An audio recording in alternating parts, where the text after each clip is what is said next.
ইতিমধ্যে আপনারা জানেন চাকদা গয়েশপুরে কত উন্নয়ন হয়েছে।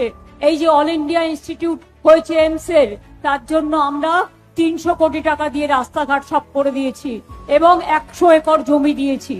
মনে রাখবেন কল্যাণীতে টিপি লাইপি হয়েছে, ইনফরমেশন টেকনোলজি হ্যাব হয়েছে।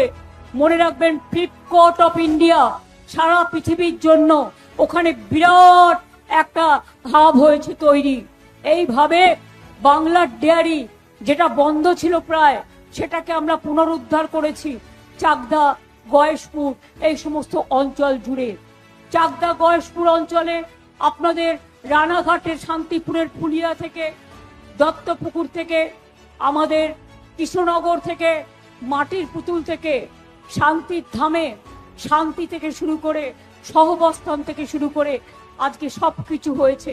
আজকে কৃষ্ণনগরের সতীর্থ হয়েছে, আজকে নবদ্বীপে চৈতন্য ধাম, নবদ্বীপে মনে রাখবেন হেরিটেজ টাউন হয়েছে, রানাঘাট সাব ডিভিশনের মধ্যেও মনে রাখবেন ইস্কন মন্দির আমরা জমি দিয়েছি, প্রায় 700 একর জমি ক্লিয়ার করেছি। এইভাবে আমরা রানাঘাট থেকে চূর্ণী নদী থেকে একেবারে আপনাদের কল্যাণী গয়েশপুর যে রাস্তাটা তৈরি করে দিয়েছি, মনে আছে এই রাস্তাটা আগে নদী আসতে কত টাইম লাগতো কলকাতা থেকে, আর এখন 1.5 ঘন্টায় আপনি পৌঁছে যাচ্ছেন। আপনি রানাঘাটের মধ্যে এত সুন্দর রাস্তা 1,500 কোটি টাকা দিয়ে খরচা করে দিয়েছি।